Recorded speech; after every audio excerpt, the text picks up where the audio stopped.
Hello and welcome back to It's a Numbers Game, the podcast where we explore the realities of running and growing MSP businesses. Today we are diving back into one of our favourite topics on the show, M&A, and in particular, what the process looks like from the buyer's perspective. Now, for many MSP sellers, selling their business will be a once-in-a-lifetime event. You might spend 20 years building a company, but only go through the process of selling it once. And that means understanding what buyers actually look for and how the process really works. It really can make an enormous difference.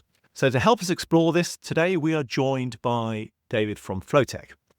Flotek are a company that's been incredibly active in the MSP acquisition space, completing 14 acquisitions in just 3.5 years.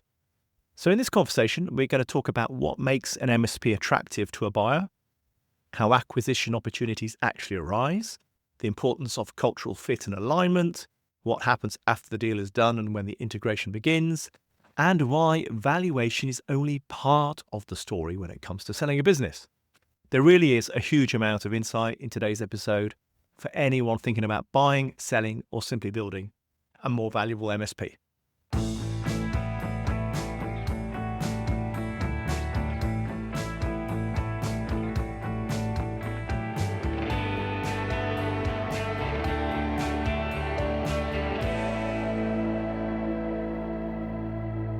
Dave, welcome to the podcast. Oh, thanks very much for having me. You're very welcome, and I have to say that when you first reached out, I was delighted to hear that you're a long-time listener, first-time caller, and really interested to get your feedback on what we've been doing with It's a Numbers Game. And Adam and I are equally really interested in talking to you about the Flotek journey. And we're hoping today to tease out of you all of the good stuff that our listeners preparing for a sale or indeed preparing to buy would be key for them to hear and learn. And ultimately, I think our ultimate ambition here is to continue to raise the financial maturity of the MSP marketplace and keep the M&A process alive. So yeah, really excited for this episode, Dave. Perhaps where do we start? 14 acquisitions in. What's your biggest takeaway? I think it's a very diverse market. There's a lot of opportunities out there for whether that is sellers, whether that's for buyers. So I think the MSP market is quite privileged from that perspective. It's hard to sell a business in isolation. It's often hard to find a buyer for a business in isolation. Actually, we're quite lucky in our sector that there is that exit route at some stage, and it is an active market where if the time is right for people to exit, there's plenty of people they can go and talk to. It's a pretty efficient market. I'd say that would be my sort of key thing. There's a lot of competition in the sector. We hear across various analysts and from speaking to other parties that organic growth can be hard, and that's why the acquisition route appeals to many. But also there's a lot of people doing a lot of good things, and there's an opportunity to really be able to specialise in different areas that then becomes of interest down the road. And I guess the thought on my mind is, because M&A in our space, in the sub tens of millions of pounds IT services market, is relatively young. As the industry is relatively young, a lot of these businesses that the first wave were started in the 90s by perhaps people in their 30s and we're in that first retirement sale phase. But it's interesting you say it's a buoyant market because there's been a lot of M&A recently. How many are actually left to buy, or have all the good ones gone already? Be honest, when was the last time you actually felt in control of your MSP finances? The late nights chasing invoices, the cash flow stress, constant pressure to grow profit, it can feel never-ending. At MSP Finance Team, we've built the complete outsourced finance solution just for MSPs. From day-to-day bookkeeping to annual tax, management reporting, and full virtual finance team support, everything you need to run a profitable, stress-free business is under one roof. So whether you want to regain control, free up personal time, or finally build towards a real financial freedom, we can help you get there faster. Visit mspfinanceteam.com and discover how our outsourced finance team can help you stop surviving and start thriving. I think there's definitely a lot left still, and think it's a question we used to pose in my sort of previous role is how much is there still to go? We probably receive without outbound outreaches probably 2 or 3 opportunities a week minimum, I would say. Right. So there's a lot of opportunities out there. As a buyer, that's great because we can be pickier. As a seller, it means there's a lot of other opportunities that you're going to be compared against. That's why it becomes really important to know who you are and who you are going to probably appeal to. But I'd say there's probably a lot out there. It's a naturally fragmented market, I think, especially on the IT side. You have lots of companies out there have a preference for that. Maybe the local touch, the local presence. So actually, you do get a lot of that splintering out of the larger companies naturally as you go. And there's also opportunity to differentiate yourself as well. So I think that's probably lent itself to there being a lot of companies out there. And you said you get 2 or 3 opportunities a week. How are you getting those opportunities? Have you got a strategy in place? Guys going out there, building relationships? Just talk us through your own marketing for these opportunities. It's definitely changing. So we actually had a conversation yesterday, and the other party we were talking to started off the call by saying they found us through ChatGPT. Oh, so it was the first conversation we've had that started with that, and he wasn't sure where to turn because often when you're in that position, you don't know. Do you go and speak to your accountant? Do you go and speak to your mate at the pub? Do you listen to industry news and things like that to find out where to go and speak? And you just ask ChatGPT. So clearly we're doing some good SEO. There's lots of broker sites out there that typically when you look at the market, I'd probably say your sub 2 million revenue resellers or MSPs, which is where our acquisitions have been. They're often coming through broker or directly through a different route. Above that, that's when you'll maybe get towards more advisory firms, but we've not really touched those companies yet. But then also network. Jay, our CEO, has been in the sector a very long time. He's got a good network. Your reputation, it's a little bit of chicken and egg. When we were doing our first acquisition, we were speaking to Mark from Gower, and I would say Flotek was just an idea. So they took probably a leap of faith with us and built that relationship. But once you've done a couple of acquisitions, you become known as, what's really important for us is to be known as a good buyer of businesses. Reputation is everything.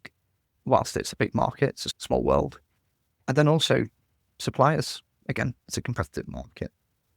And people build close relationships with their suppliers over time. One of the acquisitions we've done recently, Sympology, that came through Smithy, our account manager at Zen, and they had a really close relationship there. They asked him, who should we speak to? And he recommended us because he had that good relationship and he knew we'd look after them. And when someone gives their word from that perspective, it smooths that conversation to begin with, that sort of level of trust. Yeah, Maybe already there. And I was just thinking, actually, having that track record, 14 acquisitions in how long?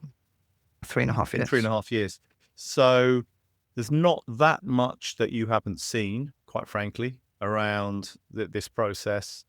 And there's a lot of referral sites that any potential seller can talk to, or referral people rather, they can talk to. They can do quite a bit of due diligence effectively on you as a buyer, can't they? Which is a good place to be in terms of building that relationship and building that trust. Yeah, absolutely. It's something that I definitely recommend to anyone, is make sure you do your due diligence on the buyer. It's a two-way street. Well, I've always it needs to work for both. I've always said quite openly that I didn't do enough of that. And that was through not knowing to some extent what I could and couldn't do. One word would be naive in some ways, but only knowing what you know. And that's the whole point with this. And this is what we've talked about all the time, is having what this podcast is about. Education, it's about ideas, it's about thoughts, having different opinions. But I certainly wish I had done more due diligence on my buyer. And it's certainly something I'd recommend for everybody out there. Yeah, I'd say it is really important. And so whenever we have conversations with sort of potential acquisitions, it's purposely the first meeting at least is we don't even talk numbers. We might have a rough idea of the size of the business, but it's very much, do we align? Do we get on with this person? I would say there's a phrase that a dog will often look like its owner, and people do business with people. So naturally, a business owner's, their team is going to probably be quite similar to them. Their customers are probably going to be quite similar to them because they've bought from people. So if we can't get on between us, the chances are there's going to be a culture clash with their customers and with their team. We don't want that to be the case. So very much it's, do we align on values? Do we align on way of doing business? Do we align on just personality?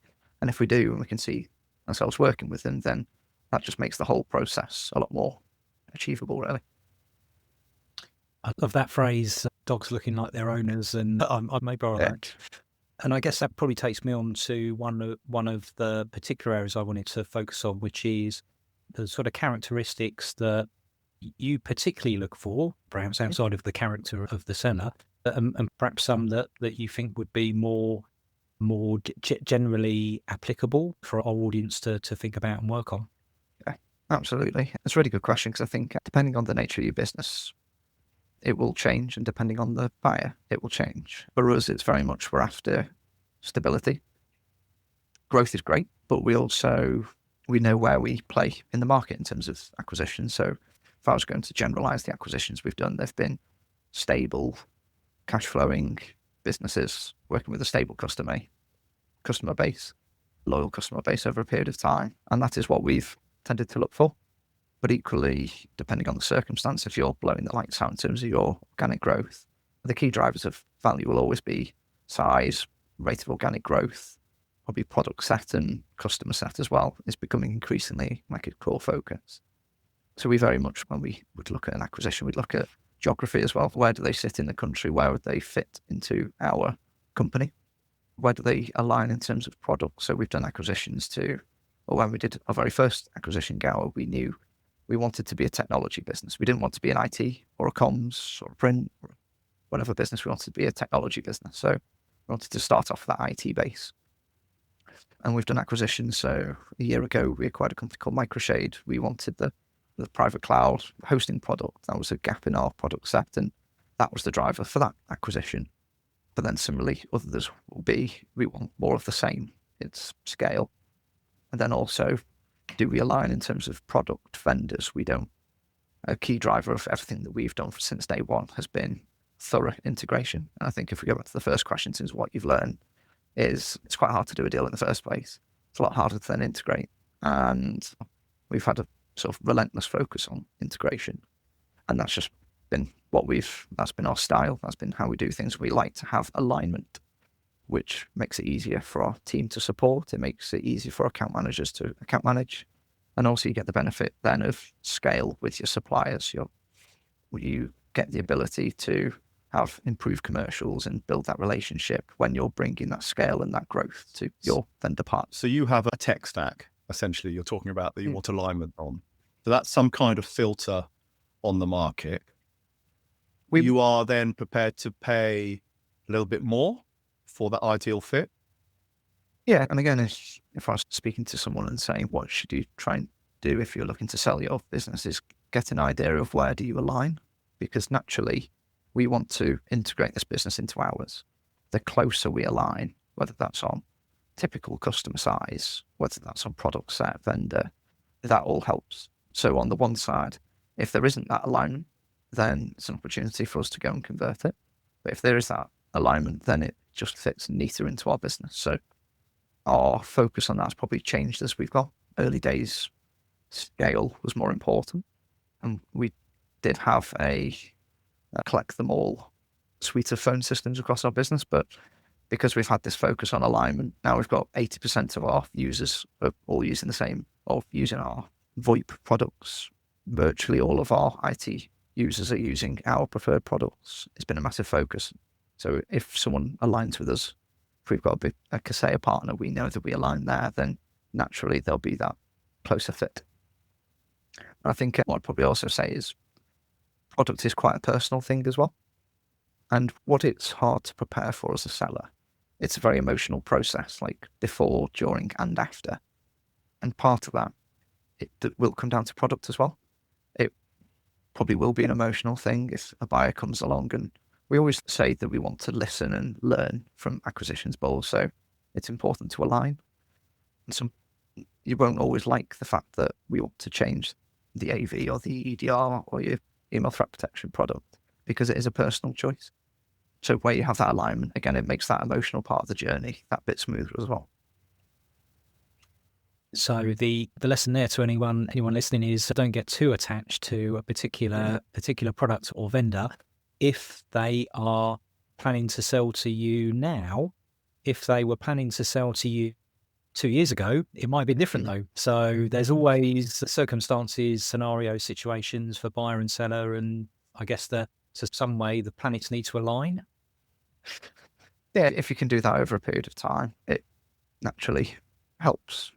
You look and feel a lot more like the business that is going to acquire you. It's less of a bumpy transition for the team. It's less of a bumpy transition for customers along the way. Obviously, you can't pick and choose and go, I'm going to align to them because I'm going to sell to them. You don't know what's going to happen in the future. But when you are looking around going, who do I see as the next custodian of my business? Because that's what we're effectively doing. It's someone's life's work. Normally, they want their business to go to a good home that's going to look after their customers that they've probably got personal friendships with, their team that they've got long history with. They want to make sure it's treated in the right way. So, yeah, alignment helps. And I guess being flexible, building in some margins so that you can accommodate future changes, as well as not being particularly emotionally attached to any particular aspects. And an interesting point you raised there about like the being prepared. So have you had any of your acquisitions so far that maybe you visited like a while ago, or do you tend to, if it's not right now, then we don't carry on, or have you still got people in the pipeline that you spoke to before? And what's the sort of typical deal period that you might have? It's very much a mix. So we always want to have conversations with people, because if it's not now, if it's in 1, 3, 5, 10 years time, if that relationship can be built over time. We understand their business better. They understand ours.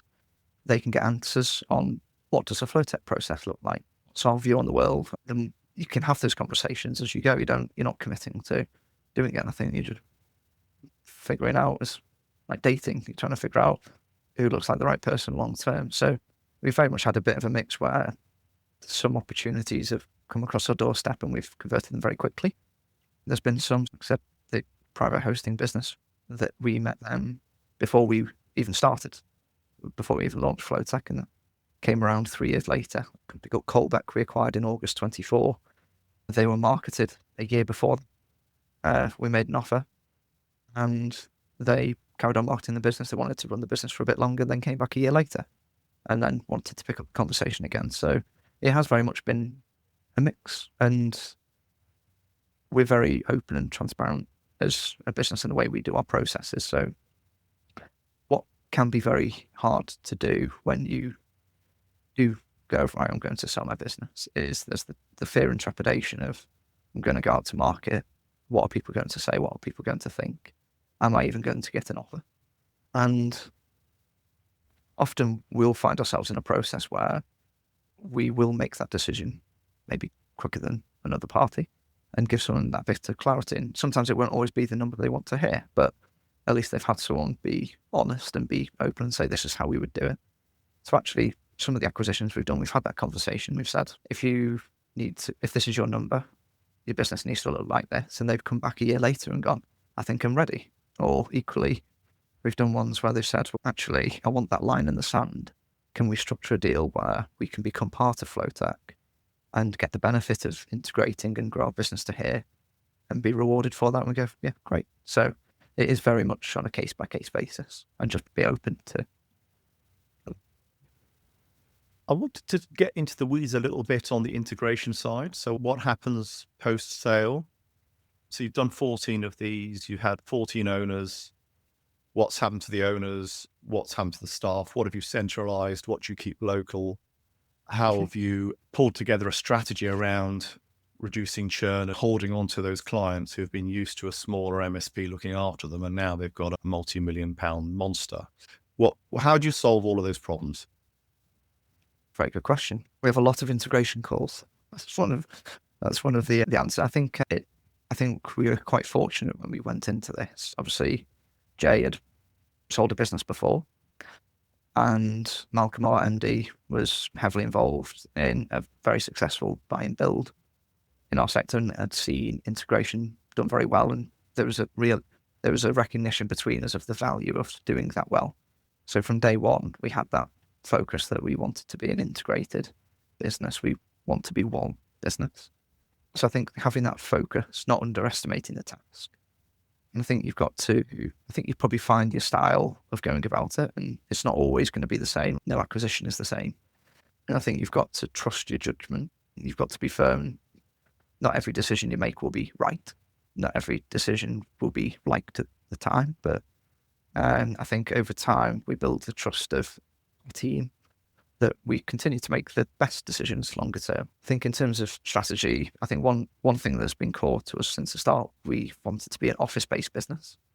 We enable our customers to work in an office, work remote, but we are very focused as an office-based business ourselves.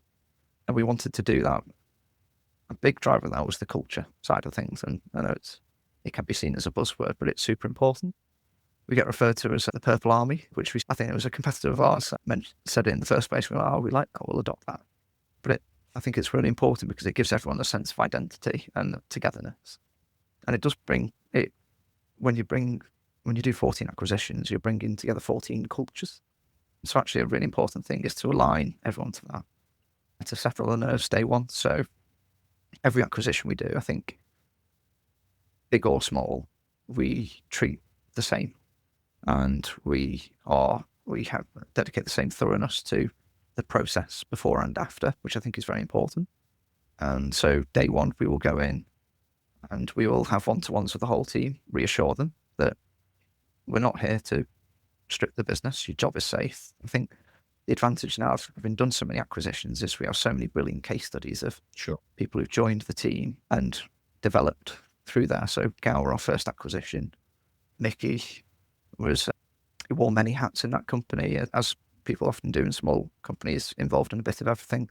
He's been one of our highest performing salespeople for the last 2 years, had never done sales before. We've got Annie, who was receptionist at Gower and is now like one of our most senior operational people in the business, and being able to demonstrate actually an advantage of being a larger growing business is you're going to have these opportunities to grow and develop and move into totally new departments that wasn't possible before. So I think that is probably quite exciting when people join now. I like to think that they can see we're not this big, scary purple monster. Actually, there's a lot of opportunities, a lot of happy people, and there's a lot of people who've done well since the acquisition. On some of your points. Yeah, so I know you've said it, and it's all about the planning and the detail. In particular, though, how have you approached the small MSP to owner relationships and around retaining the end users? How have you approached that? So I think from day one, we've had a big focus on account management. So until the last 12 months, we didn't have an active new business team. We did bring in new customers and we've done quite well on that, but we didn't have a focused team on it. We were very much account management.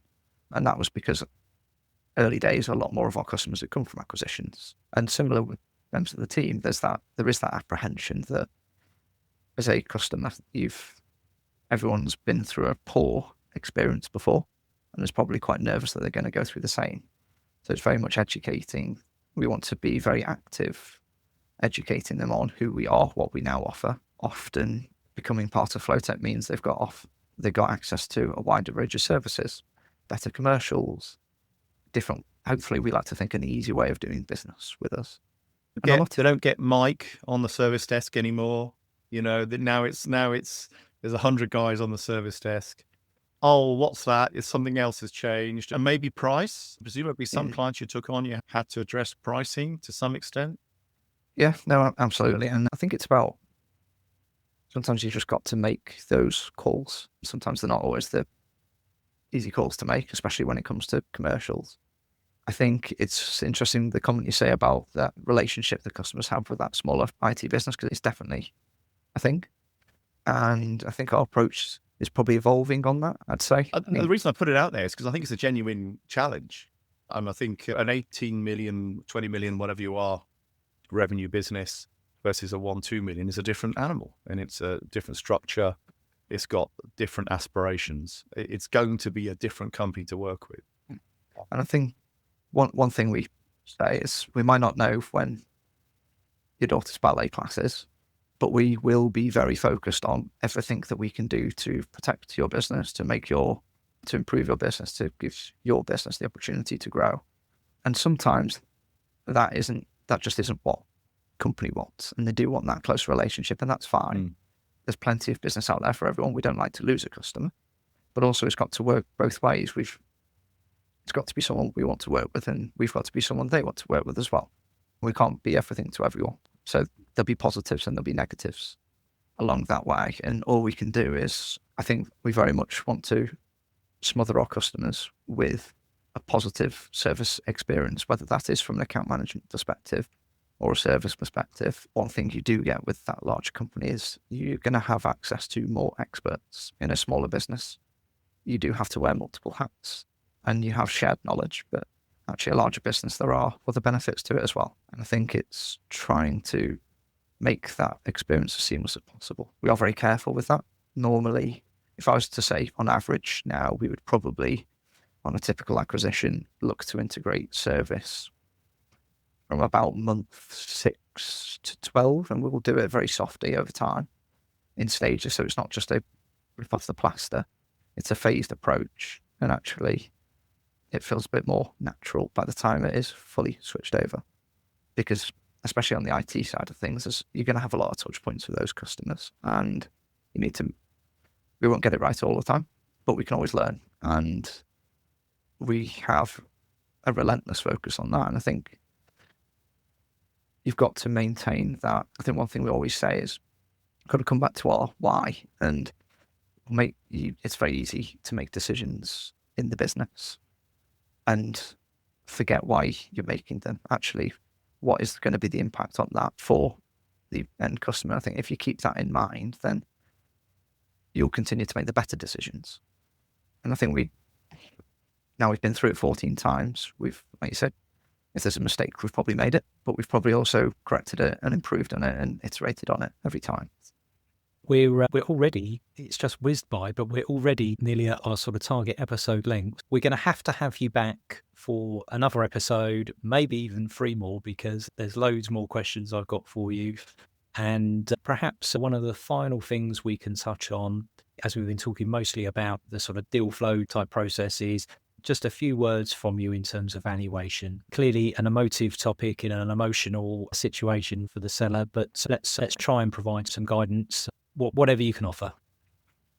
I'm going to frustrate you because I'm going to say it depends. Yeah. Because it does. I think, every acquisition is different, and there can be so many things that come into play, like timing could be